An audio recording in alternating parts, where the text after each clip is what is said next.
the thudding of a helicopter, You can't kick in my broken ankle! and then the screaming sent Annabelle Romero running. All of a sudden, I started seeing people running and screaming. And you join in because I'm that's what scared. everybody's doing. Everybody's doing it, and you're scared. What do you do when you're scared? You run and you hide. An estimated 500 people, including 60 children, were at an October horse racing event near Boise, Idaho, as armored vehicles and a swarm of armed agents rumbled in. Among them, a man on horseback. Canyon County Sheriff Kieran Donahue. How common would it be for an operation to have a helicopter, drones, 5 armored vehicles, 200 officers? How often Not do you often at all.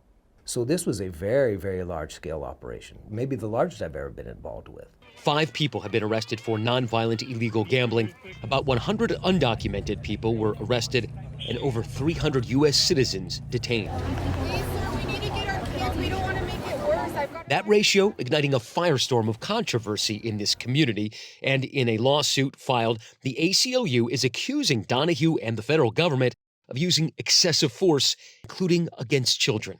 What stands out about this raid? That there were so many children involved. As word of the raid spread through this agricultural community, immigration lawyer Nikki Ramirez-Smith raced to the scene. I drove out here to try to figure out what was happening because my phone was frantically blowing up and I heard flashbangs. They're shooting! They're shooting! Violent protest screams.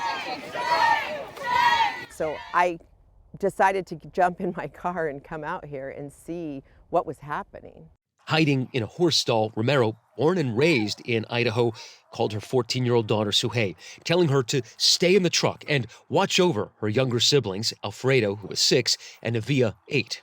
Moments later, agents in tactical gear moved in. They came in, they're pointing their guns and everything at us, and I was there, and they're telling me to put my hands up, and all I'm asking is for clarification. Who are you? Why am I being detained? And their response? Their response, I'm gonna blow your head off. Video later released on social media shows it getting heated. You can hear one officer bark.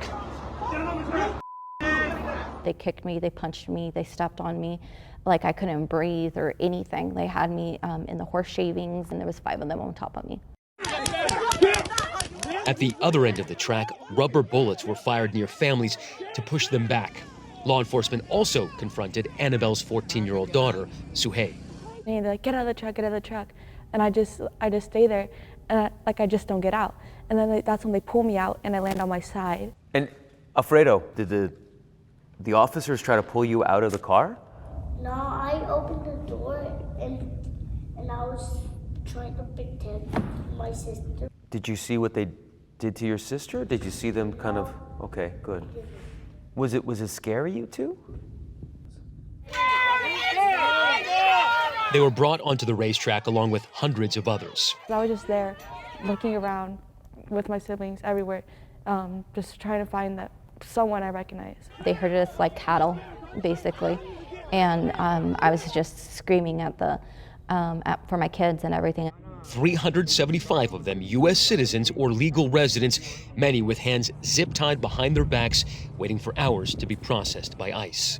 The family was reunited, but when Suhey asked to go to the bathroom, she said agents insisted on zip-tying her, too. I'm just there crying, I'm struggling to breathe, I can't even get words out. With her hands bound behind her back, Romero says she was unable to console her daughter. I can't hug her, I can't hold her because you guys won't let me go, and she's only 14. And then that's when the soldiers were like, it's orders, and my mom was like, if it's orders, at least do it in the front. And then they zip tie me, but they zip tie me so tight to the point where it leaves bruises.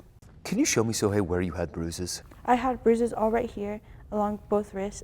Romero says she was then grilled about her own children. And they're like, how are they your kids and all this stuff. I'm like, I didn't know I needed to carry their birth certificates around. And eventually, more than 300 U.S. citizens were released. It was right around here where they had parked the armored vehicles. And it was on this side of the fence, just beyond here, where they had set up these immigration tents to process hundreds of people. And it was only once those folks were able to prove either their residency or their citizenship that they were cut loose of these zip ties. And 4 months later, you can still find these zip ties here.